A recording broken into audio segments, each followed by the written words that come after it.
आदाब, खबरनामे के साथ मैं हूं हिना जुबैर। शुरुआत करेंगे इस वक्त की अहम सुर्खियों के साथ। जहांगीरपुरी तशद्दुद मामला, दिल्ली पुलिस की क्राइम ब्रांच आज दाखिल करेगी चार्जशीट। तब तक 3 अहम मुलजिमीन समेत कुल 37 अफराद गिरफ्तार। शर्जील इमाम की जमानत अर्जी पर फैसला आज। कड़कड़ डूमा कोर्ट सुनाएगा फैसला। कोर्ट ने 4 जुलाई को फैसला रखा था महफूज। पार्लियामेंट में ममनुआ अल्फाज की फहरिस्त जारी। अपोजिशन चिरागपा, हुकूमत के सच को बयान करने के लिए अपोजिशन के जरिए इस्तेमाल किए जाने वाले अल्फाज को करार दिया जा रहा है गैर मुहज्जब। इसराइल की राजधानी तेल अवीव में आज हिंद, इसराइल, अमेरिका और यूएई इत्तेहाद का पहला सरबराही इजलास। अमेरिकी सदर जो बाइडेन पहुंचे तेल अवीव। पीएम मोदी इजलास में वीडियो कॉन्फ्रेंसिंग के जरिए करेंगे शिरकत।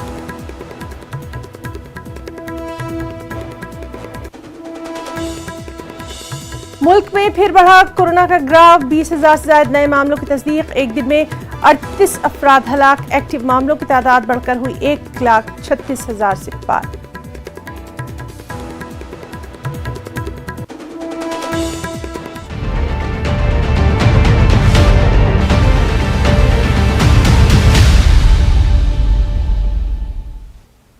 खबरों की शुरुआत इस वक्त की अहम खबर के साथ। दिल्ली पुलिस की क्राइम ब्रांच आज जहांगीरपुरी फसादात से मुतालिक चार्जशीट दाखिल करेगी। अब तक कुल 37 अफराद को गिरफ्तार किया जा चुका है।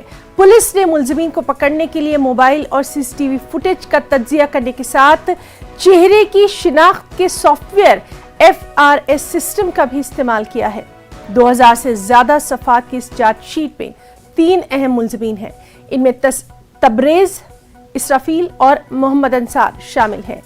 इसराफील अब तक नहीं पकड़ा गया है। इस हवाले से पुलिस कई वीडियो शवाहिद भी अदालत में पेश करेगी। वाज़ेह रहे कि जहांगीरपुरी में हनुमान जयंती के जुलूस के दौरान मजहबी फसादात फूट पड़े थे। तशद्दुद का वाकया उस वक्त पेश आया जब यात्रा C ब्लॉक से G ब्लॉक जा रही थी। दिल्ली से हमारे साथ इस वक्त मौजूद हैं हमारे साथी शंकर आनंद। शंकर, आपसे हम जानना चाहेंगे, बेहद अहम मामला जहांगीरपुरी फसादात से मुताल्लिक चार्जशीट जो है वो दिल्ली पुलिस की क्राइम ब्रांच आज दाखिल करेगी। दिल्ली पुलिस की जो क्राइम ब्रांच की टीम है आज रोहिणी स्थित कोर्ट में आज चार्जशीट दायर करने वाली है। और ये जो चार्जशीट होगा तकरीबन 2000 पन्नों का ये चार्जशीट है, जिसमें कि कई आरोपियों के खिलाफ उस आरोपी बनाया जा रहा है। जो चार्जशीट के मुताबिक 37 आरोपियों को बाकायदा आरोपी बनाया जाएगा और उसके बारे में तमाम सबूत, तमाम गवाह और जो अभी तक इस मामले में जो बयान दर्ज हुए उन तमाम बयानों को उस 2000 पन्नों के अंतर्गत में बताया जाएगा। और जिस तरह से कोर्ट की अगर बात करें और जिस तरह से इस पूरे मामले की बात करें तो दिल्ली के अंतर्गत जिस तरह से जहांगीरपुरी में काफी हंगामा हुआ था, हंगामे के दौरान जिस तरह से वहां पर कई दिनों तक वहां की पुलिस व्यवस्था जो है इस मामले को देख रही थी। एक तरह से कह सकते हैं इसी मामले की गंभीरता को देखते हुए चार्जशीट तैयार किया गया है। चार्जशीट में उन तमाम आरोपियों का जिक्र कर रहे थे, जैसा कि अभी आपने भी बोला, अंसार का जो रोल है वो काफी महत्वपूर्ण है कि जिस तरह से अंसार की जो प्रॉपर्टी, उसकी इलीगल जो तमाम जो अवैध तौर पे जुटाया गया जो उनकी संपत्ति है उसके बारे में जानकारियों को जुटाया गया। हालांकि दिल्ली पुलिस के क्राइम ब्रांच के साथ साथ केंद्रीय जांच एजेंसी ED भी इस मामले की पड़ताल कर रही है और अंसार से जुड़े हुए तमाम जो मनी लॉन्ड्रिंग से जुड़ा मामला है वो भी मामला यहाँ पे देखा जा रहा है। जिस तरह से इस मामले में पश्चिम बंगाल के हल्दिया से कनेक्शन जुटा था और हल्दिया में जिस तरह से उनकी कई जो संपत्तियों के बारे में जानकारी मिली थी तो उसको भी बाकायदा यहाँ पर एक आधार बनाया जाएगा। और जिस तरह से 16 अप्रैल को ये हुआ था हनुमान जयंती के दिन, और जिस तरह से वहाँ पर 2 संप्रदाय के बीच में जिस तरह से काफी हंगामा हुआ, मारपीट हुई, वहाँ पे फायरिंग की गई, तो इन तमाम मामलों की गंभीरता को देखते हुए और जिस तरह से एक सांप्रदायिक झड़प जो वहाँ पे देखने को मिला था कि इस मामले पर उस हिंसा की जो मुख्य वजह क्या क्या रही, कौन से लोग उसको अंजाम दे रहे थे और किस तरह से जानबूझकर एक सोची समझी साजिश के तहत उस मामले को अंजाम दिया गया था। तो इन तमाम मामलों की पड़ताल करने के बाद आज दिल्ली पुलिस की क्राइम ब्रांच आज कोर्ट में चार्जशीट दायर करेगी और चार्जशीट जो है उसमें जो जानकारियां हैं वो उसे। बिल्कुल शंकर, तो इस बेहद अहम खबर से मुताल्लिक तमाम तर जो भी नई तफसीलात रहेंगी अब अपने नाजरीन तक आपके जरिए पहुंचाएंगे। बहुत बहुत शुक्रिया आपका। अरकान पार्लिमान होशियार, अपनी जबान को काबू में रखें। कहीं ऐसे अल्फाज पार्लियामेंट में खिताब के दौरान जबान पर ना आए जिनका इस्तेमाल गैर मुहज्जब तसव्वुर करार दिया गया हो। दरअसल लोकसभा सेक्रेटरीट की जानिब से ममनुआ अल्फाज पर मबनी नया किताबचा जारी किया गया है, जिसके मुताबिक इन अल्फाज के दानिस्ता या गैर दानिस्ता इस्तेमाल पर रोक लगाई गई है। किताबचे के मुताबिक अरकान पार्लियामान अब तानाशाही, जयचंद, खालिस्तानी, नौटंकी, निकम्मा, ढिंडोरा पीटना, ड्रामा, बहरी सरकार, जुमला जीवी समेत ऐसे कई अल्फाज हैं जिनका इस्तेमाल अब ममनू होगा। ममनू अल्फाज की इस लिस्ट पर अपोजिशन ने सख्त रद्द-ए-अमल का इजहार किया। कांग्रेस लीडर जयराम रमेश ने ट्वीट किया कि मोदी हुकूमत के सच को उजागर करने के लिए अपोजिशन के जरिए इस्तेमाल किए जाने वाले उन तमाम को अब गैर मुहज्जब करार दिया जा रहा है। तृणमूल कांग्रेस के लीडर महुआ मोइत्रा ने भी फेरिस पर तनकीद की। मोइत्रा ने ट्वीट किया कि बीजेपी मुल्क को कैसे तबाह कर रही है, ये बताने के लिए अपोजिशन के जरिए इस्तेमाल किए जाने वाले अल्फाज पर हुकूमत ने पाबंदी लगा दी है। दिल्ली से हमारे साथी विनीत झा मौजूद हैं। विनीत, पार्लियामेंट के लिए कुछ स्पेशल लिस्ट आई है जिसमें कुछ ऐसे वर्ड्स का इस्तेमाल नहीं करना है, और जाहिर सी बात है कि अपोजिशन इसको लेकर कहीं ना कहीं सख्त रिएक्शन भी दे रहा है। क्या कुछ है आपके पास इसके ताल्लुक से डिटेल्स?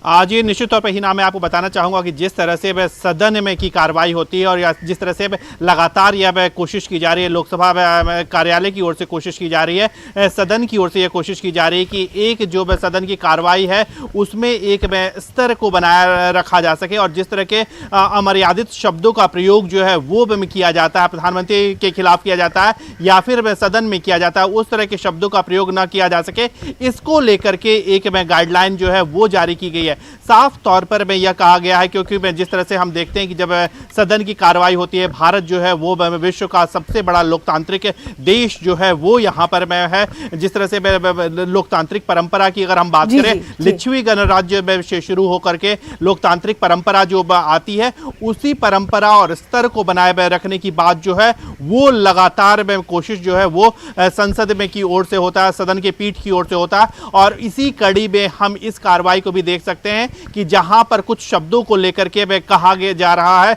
कि इन शब्दों का प्रयोग जो है वो नहीं किया जा सकेगा, माननीय में जो है वो पीएम के खिलाफ या फिर किसी अन्य में के खिलाफ जो है असंसदीय शब्दों का प्रयोग जो है वो नहीं में कर सकेंगे, क्योंकि लगातार इस बात में को कहा जाता है, सत्ता पक्ष से भी कहा जाता है, सदन में के चेयर की ओर से भी कहा जाता है कि सदन की जो कार्रवाई होती है वो बहस के लिए होती है, आरोप प्रत्यारोप की बात तो होती ही है, लेकिन उसका भी एक स्टैंडर्ड होना चाहिए, और उसी स्टैंडर्ड को बनाए रखने के लिए यह पहल जो है वो लोकसभा सचिवालय की ओर से की गई है। जी विनीत, तो आपका बहुत बहुत शुक्रिया अदा करना चाहेंगे तमाम तर तफसीली जानकारी के लिए।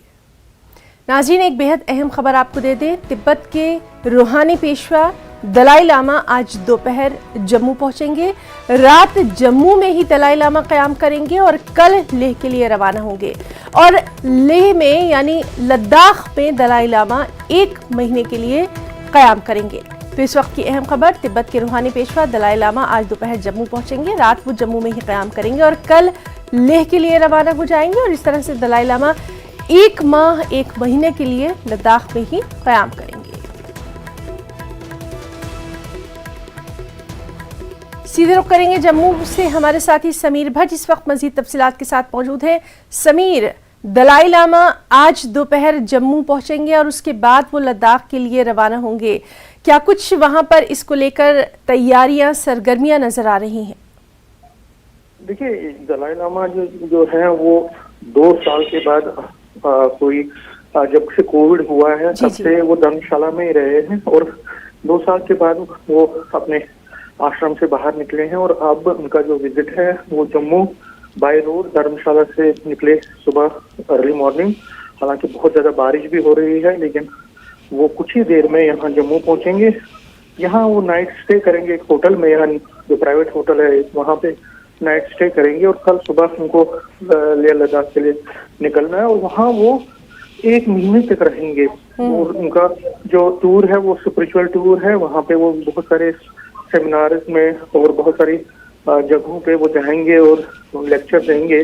और जाहिर तौर पर ये जो उनका दौरा है बहुत अहमियत का हामिल है, क्योंकि जिस तरह से चाइना ने ऑब्जेक्शन हमेशा की है दलाई लामा के ट्रैवल्स पे और जिस तरह से स्टैंड ऑफ है लद्दाख पे इंडिया और चाइना का, तो अब ये देखना पड़ेगा कि चाइना किस तरह से इस चीज को लेता है, क्योंकि वो लद्दाख में होंगे और लद्दाख में चाइना और इंडिया का टेंशन बहुत बढ़ गया है। जी जी। तो ये देखना पड़ेगा कि इसका पॉलिटिकल और इंटरनेशनल इम्पैक्ट क्या पड़ता है, किस तरह से चाइना इसको रिएक्ट करता है, क्योंकि उन्होंने हमेशा ऑब्जेक्शन की है दलाई लामा के हिंदुस्तान जब भी वो आए हैं।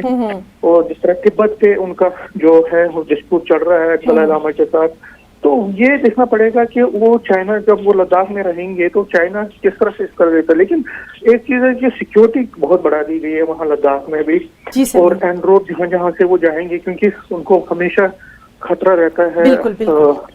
तो इस तरह से ये जो विजिट है हिना बहुत इम्पोर्टेंट है, बहुत सिग्निफिकेंट है।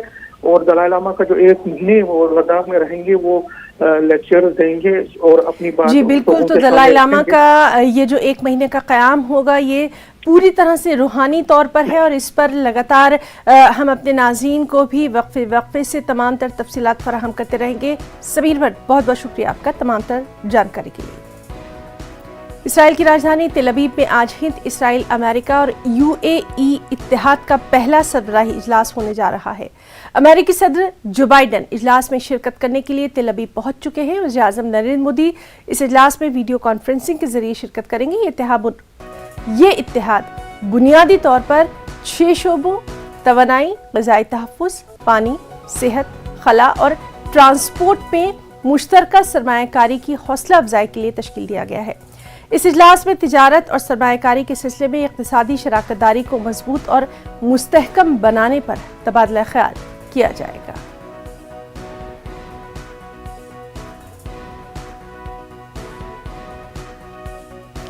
शर्जील इमाम की जमानत अर्जी पर आज फैसला आना है। दिल्ली की कड़कड़ डूमा कोर्ट ने 4 जुलाई को अपना फैसला महफूज रख लिया था, फिर 7 जुलाई को भी फैसला नहीं सुनाया गया। ये अर्जी मुल्क से बगावत के मुकदमे के हवाले से सुप्रीम कोर्ट के हालिया फैसले पर मबनी है। इसमें सुप्रीम कोर्ट ने बगावत के मुकदमात में नए केस दर्ज न करने का हुक्म दिया था। सुप्रीम कोर्ट ने अपने हुक्म में कहा था कि इस मामले में कोई नई FIR उस वक्त तक दर्ज नहीं की जाएगी जब तक कि मरकजी हुकूमत गद्दारी के मामले पर दोबारा गौर नहीं करती। सुप्रीम कोर्ट ने कहा था कि जो लोग गद्दारी के मामले में मुल्जिम हैं वो जमानत के लिए अदालतों में अर्जी दाखिल कर सकते हैं।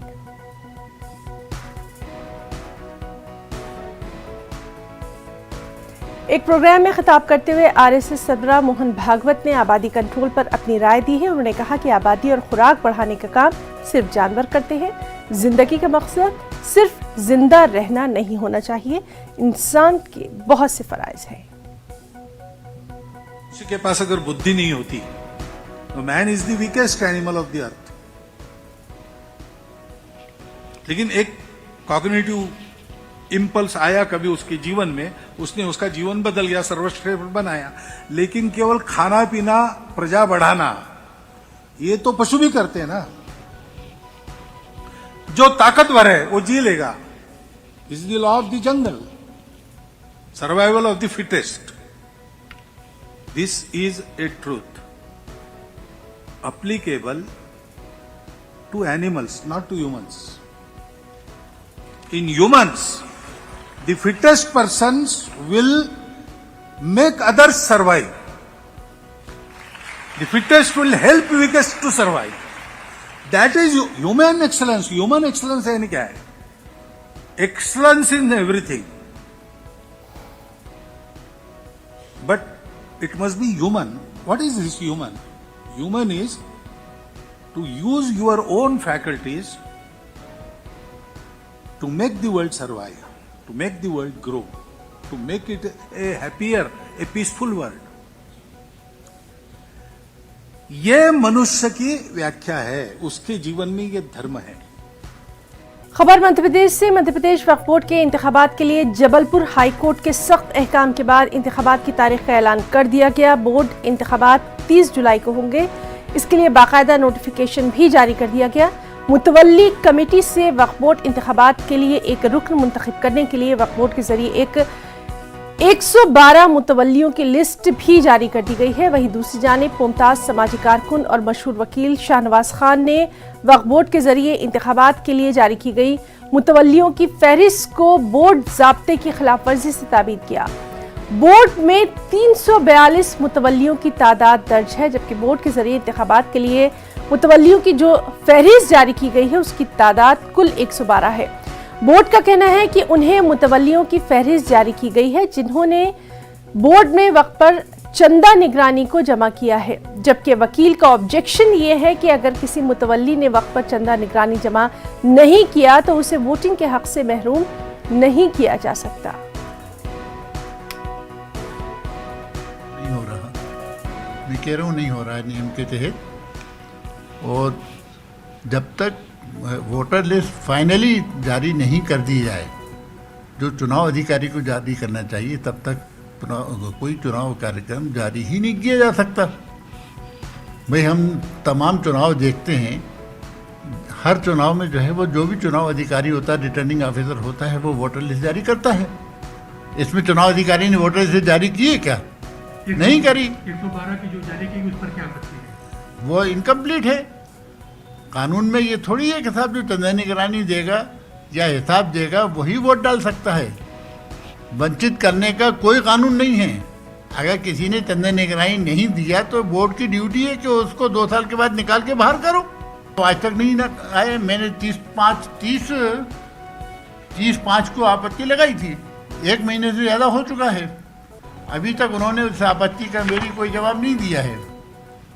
मैं कल RTI लगा दूंगा उनके ऑफिस में कि इस पर क्या कार्रवाई की गई है, बराए मेहरबानी आप बता दीजिए। मैंने बना के रखी है, कल सबमिट हो जाएगी।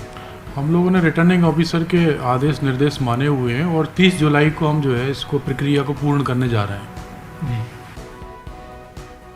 गाजियाबाद के इलाके थाना साहिबाबाद के शालीमार गार्डन में सलीम नामी शख्स ने पुलिस पर मारपीट का इल्जाम लगाया है। सलीम की वीडियो वायरल हुई थी। सलीम को शदीद जख्मी हालत में अस्पताल में दाखिल कराया गया। उसके जिस्म पर चोटों के निशान हैं, लेकिन पुलिस का कहना है कि सलीम बहुत नशे में था और वो गिर गया था। फिलहाल इस मामले की जांच जारी है।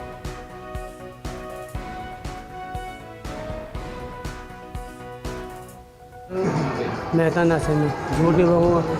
त्योहार का टाइम था, 3-4 दोस्त थे, तो मैं बिल्कुल भूल गया ये किसने मारा। दोस्त तो भग गए, इतना याद मुझे पुलिस वालों ने मारा, इतना मेरे बिल्कुल ध्यान है। मैंने शक्ल नहीं देखी उनकी, कुछ नहीं देखी सर। मैं नशे में था? हाँ जी, झूठ नहीं बोलूँगा सर मैं आपसे। जो बात कौन सी चौकी का मामला है ये शालीमार गार्डन है, शालीमार गार्डन आपने शिव चौक के बराबर में वहाँ की चौकी लगती है। वो शालीमार गार्डन की लगती है चौकी। क्या कोई केस था आपके ऊपर? नहीं सर, हम तो पी खा रहे थे यार, तो समाज में झगड़ा हुआ, वो भाग गए मेरे पे। क्या केस हुआ? आज तक कोई केस ही नहीं। ये घटना हुई थी, ये गए थे इससे 1 दिन पहले दारू पीने के लिए। मैंने दारू पी, 1-2 जनों ने मिलकर। तो तुम्हें कब पता लगा है? मुझे पता लगा जो भाई इससे 1 दिन पहले ही घर मिलने गया था मैं। अच्छा। वहाँ देखा तो ये पूरा सूजा पड़ा था, पूरी लाल हुई थी। इससे मैंने पूछा भाई क्या बात हुई?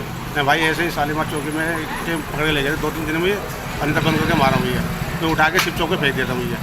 वहाँ से मैं घर पे आ गया सीधा। फिर से अगले दिन में अम्मी को मैंने वहाँ भेज दिया GTP लेके। वहाँ जाने के बाद इन्होंने बड़े अफसर आए थे और पुलिस वाले भी आए थे, तो इन्होंने कहा कि पुलिस केस है तुम वहाँ जाओ सीधा। दिल्ली का कैसे दिल्ली जाने लेंगे, वहाँ भेज दिया गाजियाबाद में।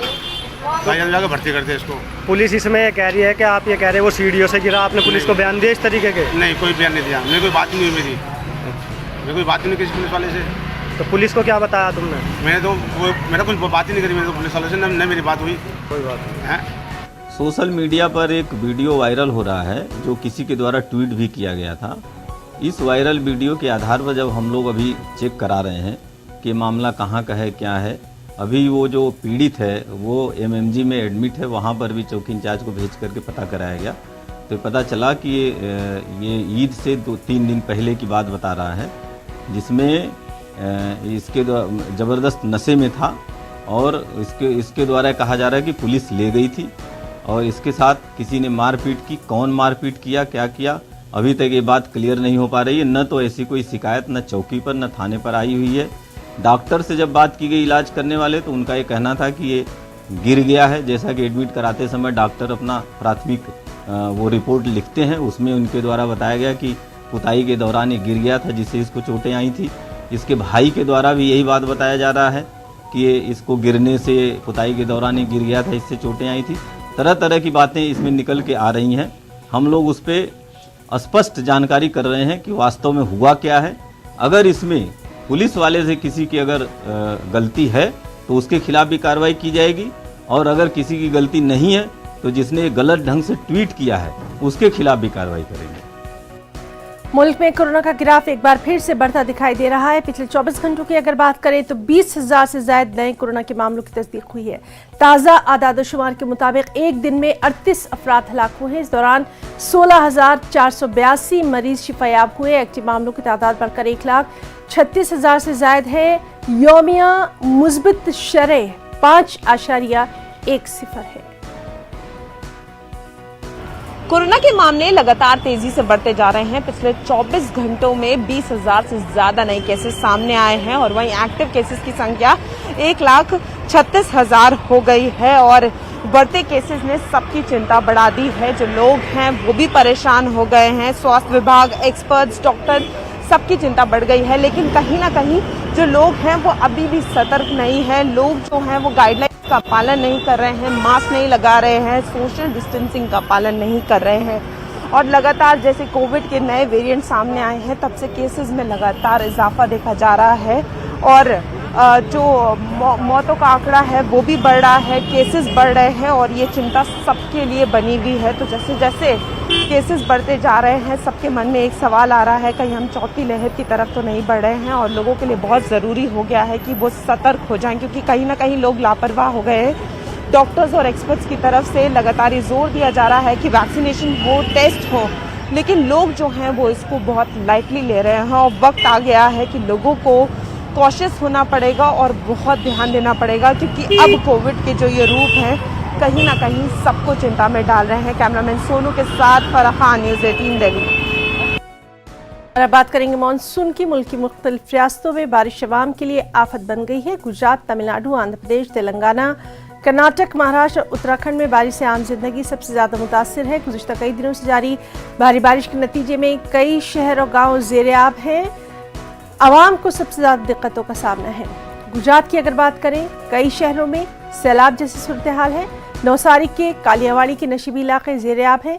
वलसाड़ में भी कई मुकामात पर रिहायशी इलाकों में पानी दाखिल हो गया है। मुंबई समेत महाराष्ट्र की अगर बात करें तो मुख्तलिफ अजला में आज औसत से भारी बारिश की पेशगोई की गई है। वेतरना नदी में फंसे कुछ वर्करों को एनडीआरएफ की टीम ने बचा लिया है।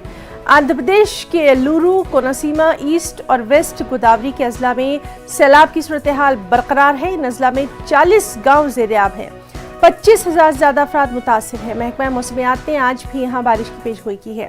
तेलंगाना की अगर बात करें तो तेलंगाना में महकमा मौसमियात ने 12 अजला में रेड अलर्ट जारी किया है। तेलंगाना के शुमाली अजला में बारिश से सबसे ज्यादा कमरम भीम जिला मुतासिर है। यहाँ पर 39.10 सेंटीमीटर बारिश रिकॉर्ड की गई। बारिश के इम्कान के पेश नजर 14 और 15 जुलाई को मुनक्किद होने वाले एमसीट को मुलतवी कर दिया गया। अब ये टेस्ट 18 से 20 जुलाई को होगा। इसी तरह उस्मानिया यूनिवर्सिटी और अंबेडकर यूनिवर्सिटी के इम्तिहानात को भी मुलतवी कर दिया गया।